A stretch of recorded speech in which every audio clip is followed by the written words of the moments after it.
अस्सलाम वालेकुम, this is Umaina Basit from Ocean of Knowledge. तो आज हम कर रहे हैं मैथ 10 का यूनिट नंबर 11 का थ्योरम नंबर 4। ये जो चैप्टर है इसका नाम है कॉर्ड्स एंड आर्क और इस चैप्टर का हम थ्योरम 4 कर रहे हैं, यानी कि 11.4 कर रहे हैं। तो सबसे पहले थ्योरम की स्टेटमेंट को पढ़ते हैं। If the angles subtended by two chords, हमने रट्टा नहीं लगाना, हम जैसे जैसे थ्योरम की स्टेटमेंट पढ़ेंगे वैसे वैसे डायग्राम बनाएंगे। तो डायग्राम बनाने के लिए हमें पता चला है कि अगर एंगल्स जो जिससे बनते हैं सबटेंडेड जो बनते हैं by two chords of a circle are congruent circles. Congruent circle यानी कि दो सर्कल्स हैं जो बिल्कुल इक्वल हैं, कनग्रेंट है, एक दूसरे के आमने सामने हैं। तो हम दो सर्कल बना लेते हैं। एक सर्कल हमने ये बना लिया और एक सर्कल हमने ये बना लिया। दो सर्कल का कहाँ से पता चला? दो सर्कल का यहाँ पर पता चला कि दो कनग्रेंट सर्कल्स हैं of two chords. Two chords यानी कि एक कॉर्ड इस सर्कल पे है और एक कॉर्ड इस सर्कल पे है। कॉर्ड क्या होता है? कॉर्ड वो स्ट्रेट लाइन होती है जो सर्कल के दो पॉइंट्स को टच करे। देखिए, सर्कल के एक पॉइंट को टच किया, इस दूसरे पॉइंट को टच किया, तो इसको कॉर्ड कहते हैं। शर्त यह है कि वो सेंटर से गुजर के ना जा रही हो। अगर सेंटर से गुजरे तो वो तो लाइन डायमीटर हो जाती है, ठीक है ना। तो हमने दो कॉर्ड्स बना लिए, दो कनग्रेंट सर्कल्स के दो कॉर्ड बना लिए हैं। एक ये कॉर्ड है और एक ये कॉर्ड है। उसके बाद उसने कहा है एट द सेंटर, सेंटर पर, अब देखो दो सर्कल हैं तो यकीनन कोई सेंटर होगा, इसको हम ओ कह देते हैं और इसको डिफ्रेंशिएट करने के लिए ओ डैश कह देते हैं, ठीक है ना। अब दो सेंटर्स हैं और सेंटर पर जो एंगल बनता है कोरस्पॉन्डिंग सेंटर्स। कोरस्पॉन्डिंग सेंटर्स क्या होगा? ये एक सेंटर है, ये भी सेंटर है। इन दोनों सेंटर, इन कोरस्पॉन्डिंग सेंटर्स पर अगर एक एंगल बनता है दो कॉर्ड से तो वो इक्वल है। दो कॉर्ड से एंगल कैसे बनेगा? देखें, ये एक कॉर्ड है, उसको इस लाइन से मिला देंगे, इसको इस लाइन से मिला देंगे। इसी तरह इस सेंटर को कॉर्ड के एक पॉइंट पे मिला देंगे, इस सेंटर को कॉर्ड के दूसरे पॉइंट पे बना देंगे। अब हमें कैसे पता चला? हमें पता चला एक दो सर्कल्स हैं, दो कनग्रेंट सर्कल्स हैं जिनके सेंटर ओ और ओ डैश हैं। उन्होंने जो एंगल बनाया, किससे बनाया? दो कॉर्ड से। तो ये जो एंगल बना है एट द सेंटर, सेंटर पर ये सेंटर पर जो एंगल बन रहा है कहाँ से सबटेंडेड हुआ? दो कॉर्ड से।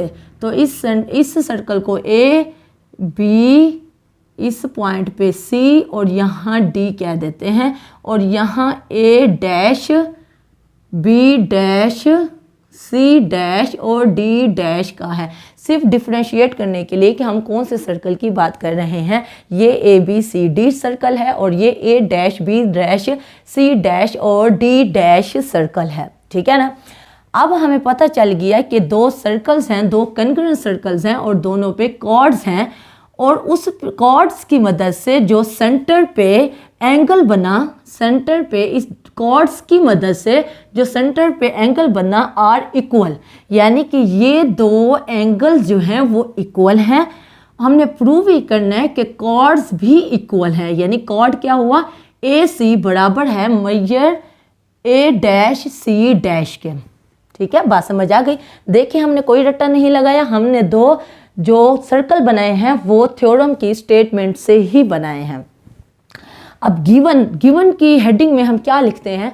हमने गिवन में ये लिखना होता है जो चीज़ हमें मालूम होती है, जो चीज़ हमें पता होती है। हमें क्या पता है? हमें ये पता है कि दो सर्कल्स हैं A B C D and A dash B dash C dash D dash are two, वो क्या है? Are two congruent circles.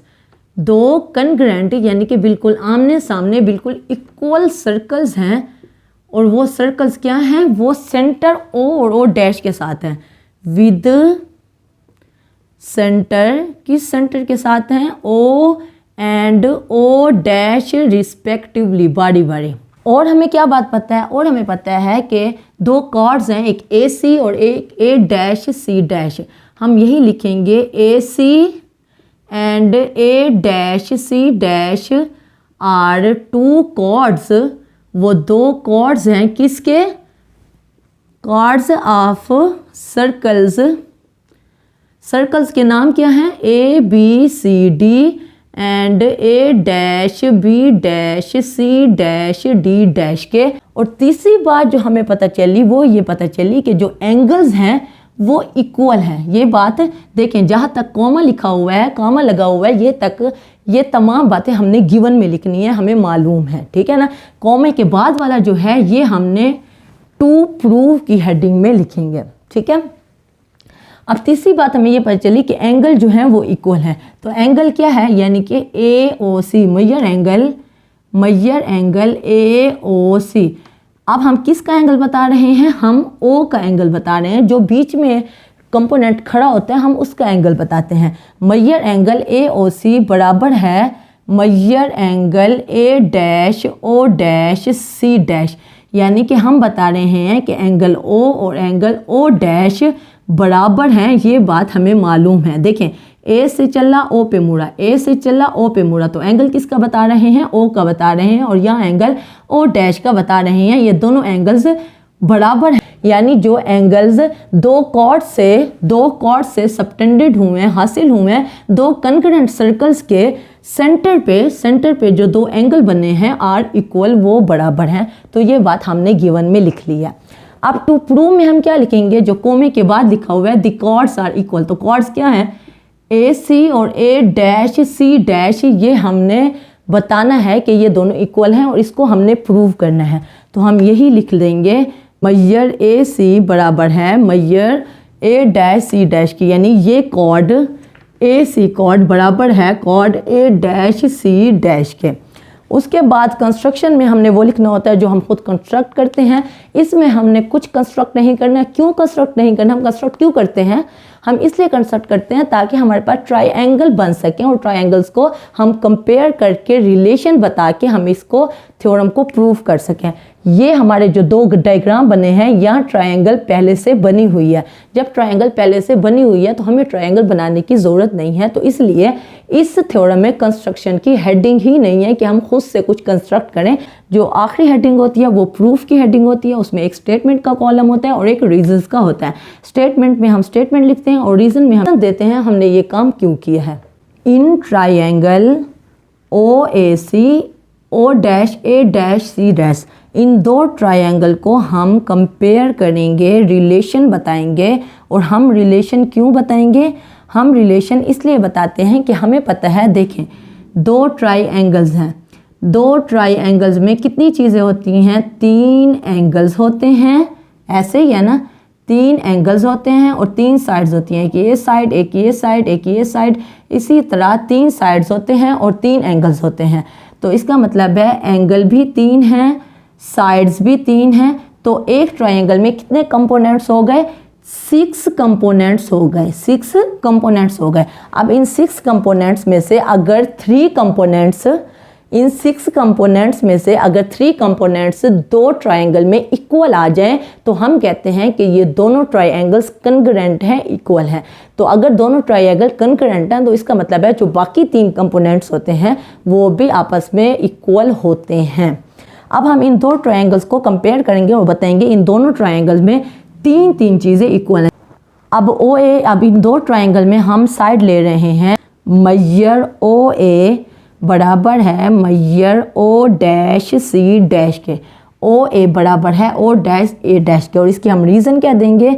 Radii of same circle. हमें पता है सर्कल जो हैं वो इक्वल हैं, सेम हैं। तो आपको पता है जो है रेडियस जो होता है वो सेम होता है।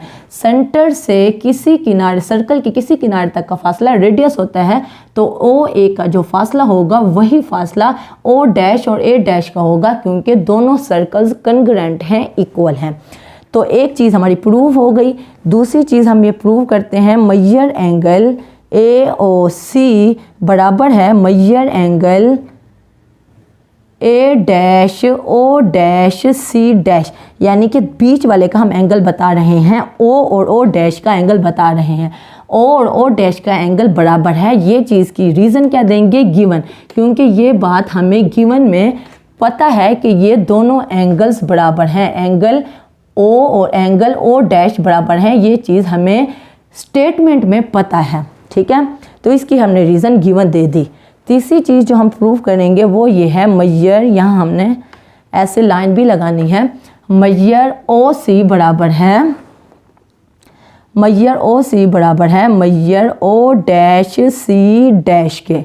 तो ये क्यों बराबर है, तो वही रीज़न है, देखें यहाँ से सर्कल के किसी किनारे तक का फासला, ये भी तो रेडियस है, तो यहाँ सर्कल से किसी किनारे तक का फासला रेडियस है, और यहाँ हम रीज़न यही देंगे रेडियाई ऑफ सेम सर्कल, क्योंकि सर्कल जो हैं वो सेम हैं, वो कन्ग्रेंट हैं, तो उनके रेडियस भी सेम होंगे। अब देखें तीन चीज़ें मैंने अभी बताया है, किसी दो ट्रायंगल में अगर तीन चीज़ें बराबर आ जाएं, वो चाहे दो साइड हों, एक एंगल हो, या दो एंगल हों, एक साइड हो, या तीन साइड्स हों, कुछ भी तीन कंपोनेंट दो ट्रायंगल में इक्वल आ जाएं, तो हम कहते हैं कि ये दो ट्रायंगल कन्ग्रेंट हैं। अब ये तीन चीज़ें प्रूव आ गई हैं, ये भी साइड, ये साइड और ये एंगल, तो हम कहेंगे इसलिए ट्रायंगल ओ ए सी कन्ग्रेंट है। ये कन्ग्रेंट क्या साइन है, triangle O dash A dash C dash के। अब दोनों ये ट्रायंगल्स कन्ग्रेंट हैं। अगर ये दोनों ट्रायंगल कन्ग्रेंट हैं तो उनकी जो ये साइड है, जो तीसरी साइड है ए सी, तो मैयर ए सी बराबर है किसके, मैयर ए डैश सी डैश के।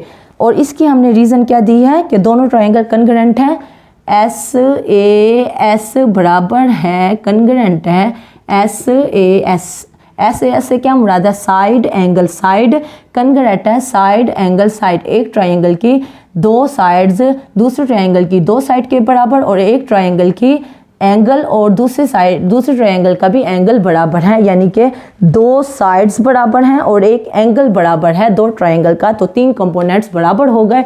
तो इसका मतलब है कि दोनों ट्रायंगल कन्ग्रेंट हैं, और हमने क्या दिया, साइड एंगल साइड कन्ग्रेंट है साइड एंगल साइड के। तो इसलिए जो तीसरी साइड है यानी कि ए सी, कॉर्ड ए सी बराबर है chord A dash C dash के। तो हमारा थ्योरम प्रूव हो गया है। उम्मीद है आज का लेक्चर आपको पसंद आया होगा। अगर कोई कन्फ्यूजन हो, कोई मसला हो, कोई बात समझ ना आई हो, तो आप नीचे कमेंट में पूछना, मैं इंशाल्लाह नेक्स्ट क्लास में या कमेंट बॉक्स में उसका डेफिनेटली जवाब दे दूंगी।